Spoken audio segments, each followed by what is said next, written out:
The economy is always listed as the most important subject to many voters. If you were in Congress, what would you do to try to improve the economy, and what could you do as a congressional representative to ensure that people in the first district have access to plentiful, good-paying jobs? Okay, well, first of all, I think Ronald Reagan nailed it when he said that the best social program is a good job.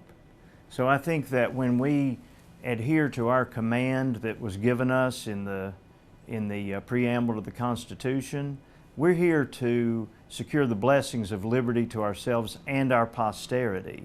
So if you examine my record, you'll see that for the last 20 plus years, I have been involved in efforts to try and make sure that our community has good paying jobs, so that when our children graduate from our schools, be that our high schools, our technical schools, or our colleges, that this is going to be an environment where they can find work.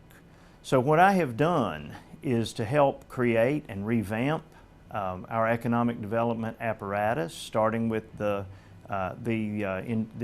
Economic Development Board that existed in Washington County. I felt like it was antiquated and ineffective.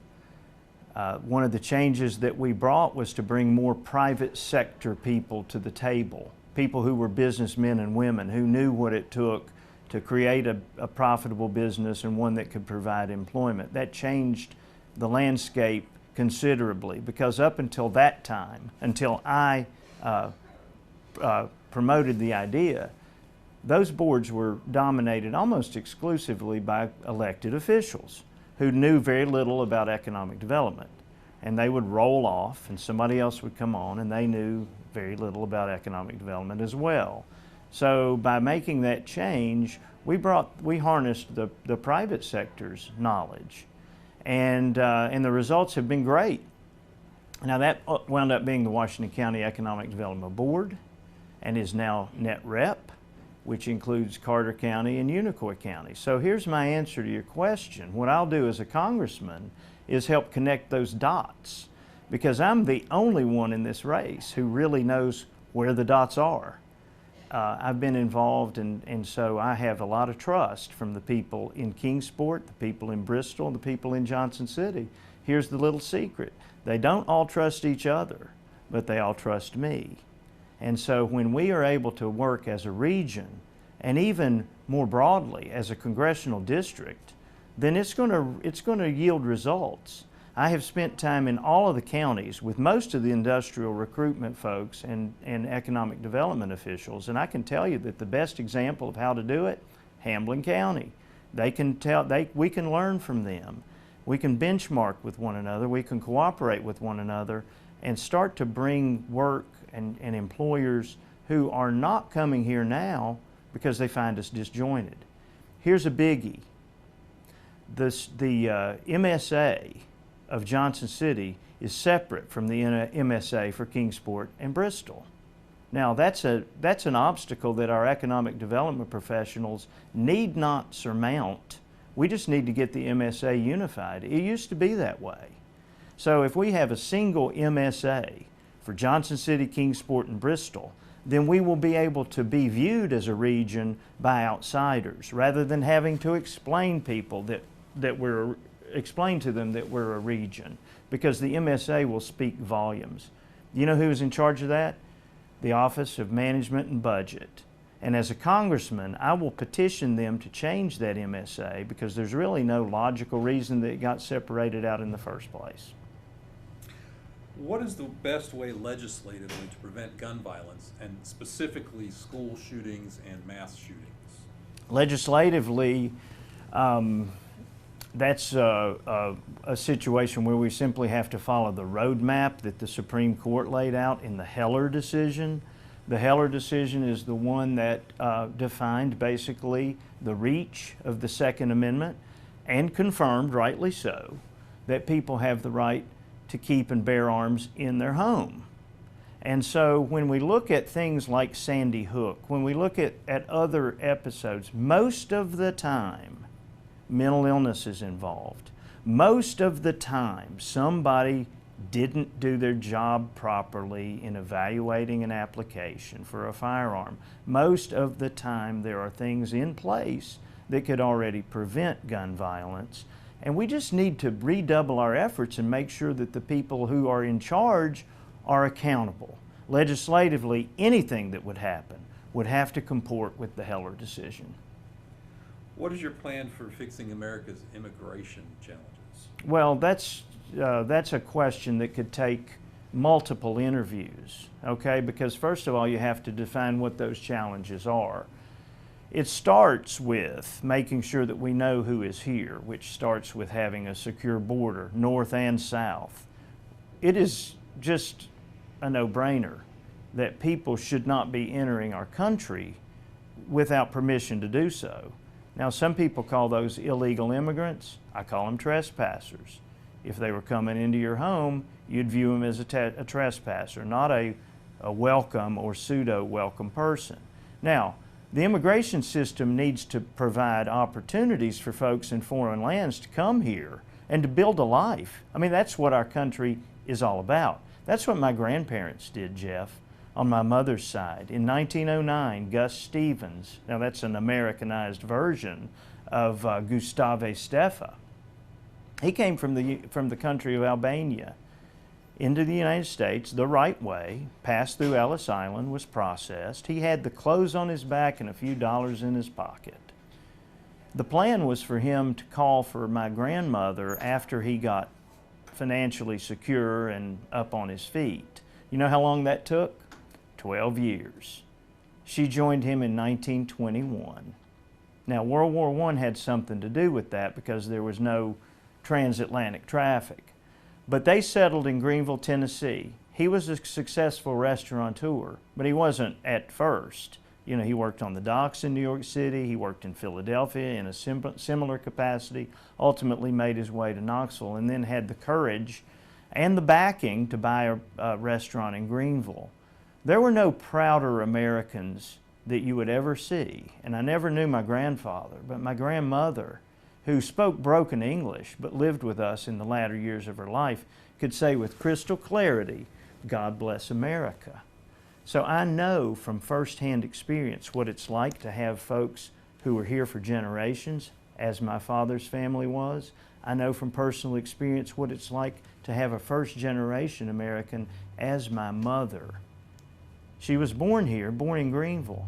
So, you know, the fabric of our country and our culture is made up of immigrants. So we need to have a system in place where people who have a contribution to make, and many people can come here from foreign lands and build businesses. They have ingenuity, they have drive, they have a work ethic that is off the charts.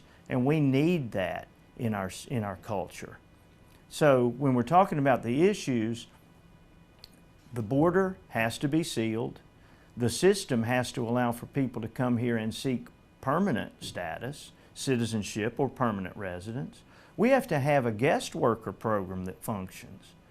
Our farmers could not get by, many of them, without a functioning guest worker program. It has to be affordable, and it really needs to be streamlined. Personally, I think it should be under the auspices of the Department of Agriculture rather than the Department of Labor. That way we wouldn't have agents who neither understand nor really even care that much about the farm culture and what farmers go to. So I would advocate moving that program from the Department of Labor to the Department of Agriculture. But we have to have that system, and we need to monitor who comes, when they leave, that sort of thing, because they come here and provide a vital service that keeps our food supply intact. And then we have the DACA issue. So when you say immigration, you know, it's not just one issue. But here's the thing. The U.S. Congress has abdicated its role of dealing with immigration issues. For 20 years, we've known all these things existed. The Immigration Control and Reform Act was passed in 1987. It was supposed to deal with not only entrance into the country to work, but people who were here unlawfully. Well, you know, the obligations that employers face under the I-9 program, they have to make sure that people who apply for work are authorized to be here. It's really not that stringent. and a lot of people come here illegally anyway. Employers have very little latitude to even question the credentials they're shown. What I'm telling you is it's broken in many places and in many ways, and the Congress has ignored its role in being the body that needs to deal with it. Consequently, President Trump has acted through executive order, so did President Obama. They're issuing executive orders on things because Congress won't. We have to quit kicking the can down the road, and quite frankly, I share that trait with President Trump, coming from the business world, not being a career politician and being fairly intolerant of career politicians who just want to tread water until the next election when they can get elected and have their special interests help them do that. So I mentioned DACA a moment ago in passing. We have to resolve the status of those individuals. And tell me, why would we educate someone from K through 12 who's a responsible person who looks like an American citizen, acts like an American citizen, maybe in some ways even outperforms American citizens? Why would we not want them to have a permanent residence here, either as a permanent resident or as some sort of path to citizenship? It makes no sense. They came here not by choice, but because they were brought as young children. So there are a lot of things with the immigration system that need to be dealt with, and I'm kind of tired of every 2 years or every 4 years hearing it talked about and not resolved. How important is it to not increase the national debt and to try to run a balanced annual budget? Well, those are important, but they're not attainable right now. The national, our annual budget expenses far outweigh revenue. Now, you've had candidates come in here, I guarantee it, and say, we need to pass a balanced budget amendment. Okay, what are you going to cut? All right, because you'd have to have massive, massive, massive cuts. And I support that. I support the concept of a balanced budget. I did 10 of them as a city commissioner and mayor in Johnson City. We do them in our homes. I mean, it only makes sense. But it's not practical at the moment to just cold turkey go that route. But here's how we get there ultimately, is to evaluate every program that the United States government funds and decide, is this worth having? Is it still a viable program? And you know what? I'm a conservative Republican, so I believe in smaller government. In the Nixon administration, the Carter administration in 1979, we created a new cabinet level agency called the Department of Education. When I was on the city commission, I realized just how little the federal government contributes monetarily to the operation of a school system, but how many mandates they impose. Those are unfunded for the most part. In other words, things the feds tell us to do, but give us no money to help us. That needs to stop. And you know what? I'm not sure the Department of Education would survive that cost-benefit analysis. We may not need a federal Department of Education. We didn't always have one.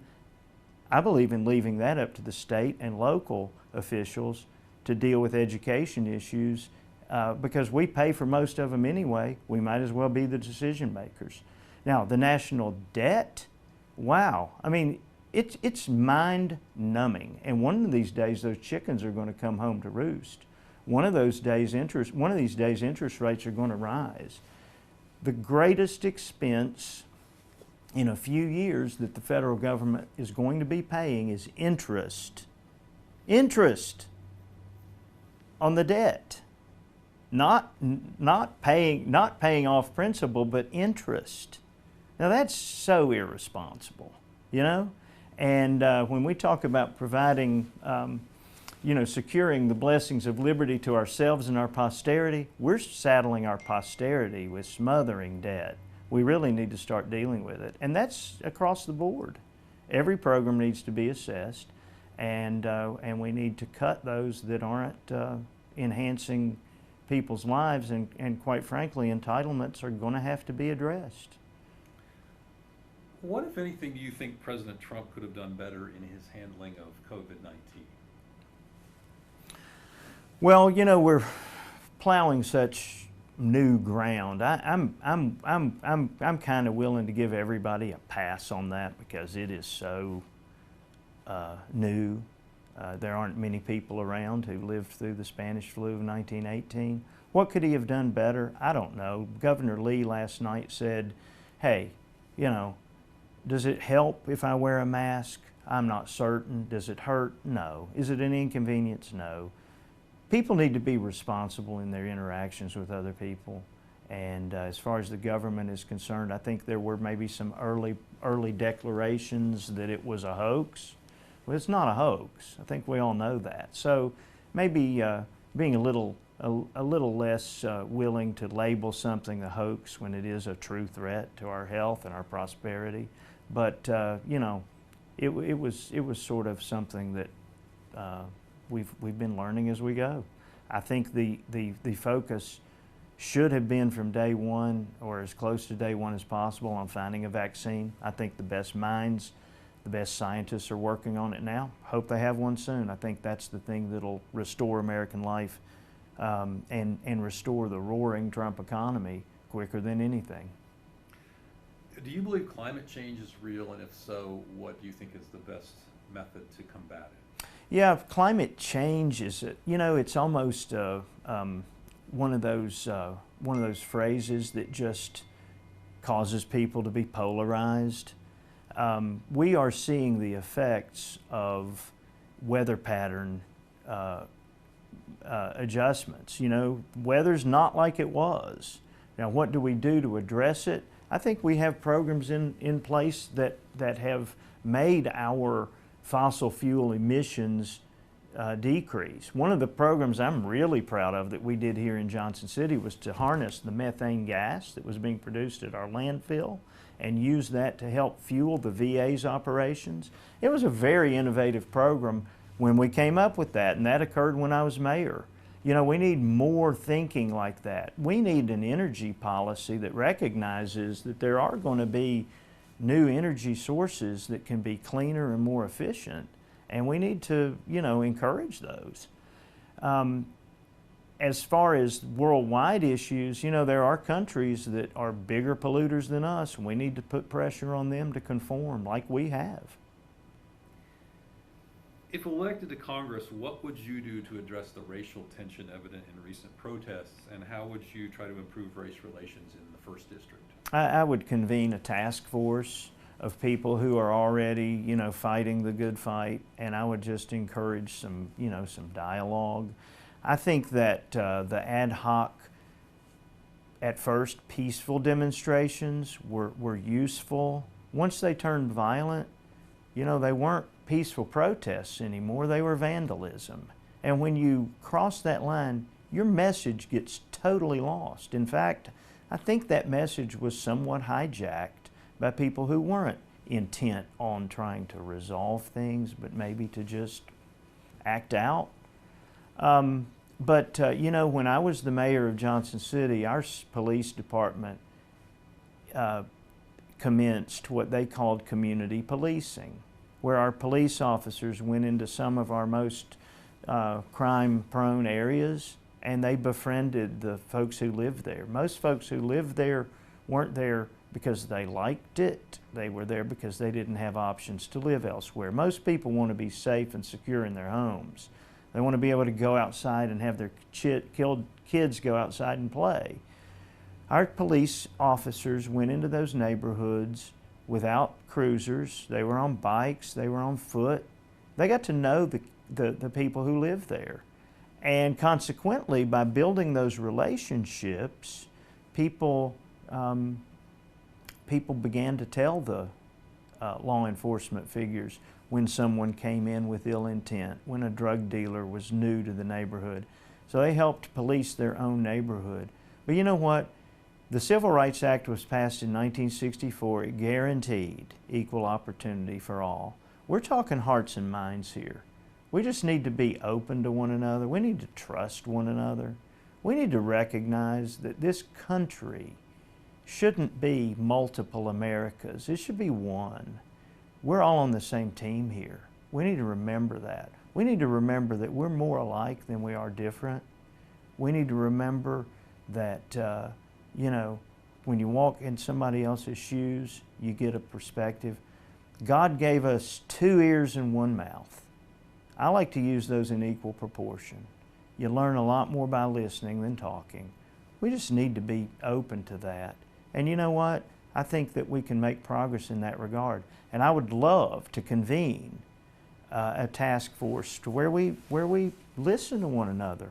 You know, in this congressional district, our minority population is low.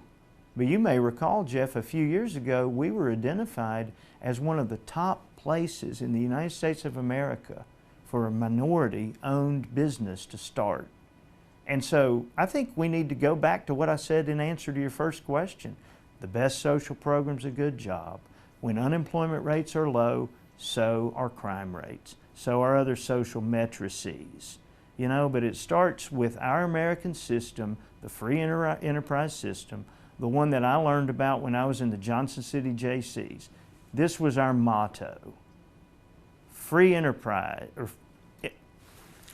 economic freedom is best won by free people through free enterprise. You know, and so it really starts with that. People need to be able to self-determine, and they need to be expected to. But I think that if we help to enhance employment opportunities for all, and we make sure that our schools are equipping people to enter the workforce and fend for themselves, that's in our best interest long term. Do you support a regional economic development effort that could involve merging economic development organizations, possibly chambers of commerce in the Tri-Cities? And if so, what role should a congressperson take? All right, I'm going to answer that because the answer is yes. We need to be regional in our focus. But you know what? Regionalism is also a word that sort of means different things to different people. It's a very nuanced phrase. But it's a good phrase because what it means is we're going to work together regionally to bring as much opportunity as possible to the region, and then the individual communities may get some of those opportunities, others may get some of those opportunities, but in the end, the region benefits because, you know, people go from one community to the other to work or shop. A high percentage of our population drives from one community to the other, as is, to go to the workplace every day. We need to also enlarge it to the congressional district, because as I've gone through this campaign, I realize there are similarities between places like Unicoi County and Cobb County. What is that similarity? A lot of their land mass is federally owned and controlled. Well, we need to be able to benchmark and work together for that. But here in the Tri-Cities, I mentioned earlier how involved I've been in these economic development organizations. And you know, the principle of the whole being greater than the sum of the individual parts really applies here. We all need to work together to bring opportunity to the region. People use that phrase. You know, we're playing high school football because we compete with one another. I think we compete less than we used to, but the program should not cause anyone to be concerned about us becoming a homogenized Tri-Cities. You know, the people in Bristol, man, they've developed a great brand. Their downtown is magnificent, and they've worked hard and have every right to be proud of that. You know, by becoming regional, they're not going to lose that, but they can help the other communities learn how tourism has benefited them. I've kind of got a chip on my shoulder about one thing. You know, my whole life, I've heard people say that the folks in Nashville think that the state ends in Knoxville. I've heard that my entire life. And in this race, there are 3 career politicians who have 54 years of combined service under their belts in Nashville. They've not done anything to change that perception. So what can a congressman like me do? I'll be the best ambassador for this area that we could possibly have, because I know so many of the players. I'm not going to be starting from scratch and walking into, you know, Jason Hudson's office in downtown Johnson City and saying, "Hi, I understand you're the Economic Development Director for Kingsport." We already know each other well. We've talked about that concept I talked about earlier with the MSA. I'm well known and trusted. In fact, I helped develop that joint statement of cooperation that NetRep and Networks agreed to back in the fall. So, you know what? We need to just figure out what everybody's comfortable with initially. Rome wasn't built in a day, and neither does this apparatus need to be built in a day. But I'm very encouraged by the warmth that people seem to have for each other about the regional about the benefits of regional economic development. Is there any approach President Trump has taken to his job that you would have done differently? I think that if I'm elected, I plan to develop relationships with everyone that has a role in our government, and that includes President Trump. I think what I would say to him if he is elected and will be our president beyond January of 2021, and I would say this, of course, behind closed doors, Mr. President, I believe you have an opportunity to be one of the greatest presidents that we've had. But I think you need to change your approach and be a little more inclusive, a little more, win-win than win-lose. I'm a mediator. And I think one of the things I can bring to a dysfunctional Congress, I mean, my labor lawyer skills, will enable me on occasion to argue a point and try to persuade others. But my mediator skills are designed to try and help people come to win-win outcomes. We need more win-win outcomes in the United States of America. Nobody should be declared a loser. All right, last question. This is a moment for you to speak directly to the voters. What makes you the best person to represent the district? There are a number of Darden differences, and it's not hard to find them. Number one, I'm a business owner. As a partner with our law firm, I've been the managing partner, which has made me responsible for meeting the payroll, determining the benefits our personnel will have, trying to attract and retain talent, and making sure that our clients are served. So as a business owner, that makes me a lot like Donald Trump. And that makes me like our Governor Bill Lee too. Someone who comes from the business world tends to make the career politicians a little nervous because we're results oriented. We're intolerant of lack of results. So when you couple that with the fact that I had 10 years of highly successful, transformative leadership on the Johnson City Commission, including a term as mayor, a term as vice mayor, I served 6 of those years with Congressman Rowe. And I know, how he approached that job and how he took those skills to Washington, D.C. when he became a congressman. When you consider the fact that I served for 10 years, I'm sort of in that sweet spot in this race. I'm not a career politician. I'll never become a career politician. But I'm also not without experience. So 10 years of government service has prepared me very well for this job. So when you combine my business ownership and my government experience, I'm the only one in this race who has those two in tandem. That makes me a highly qualified candidate.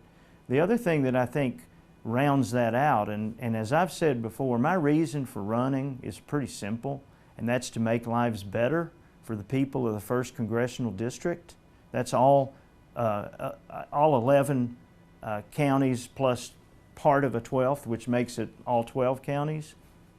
And if you examine what I've done with my free time, a statement like trying to make people's lives better is not a cynical one, even to the most cynical listener.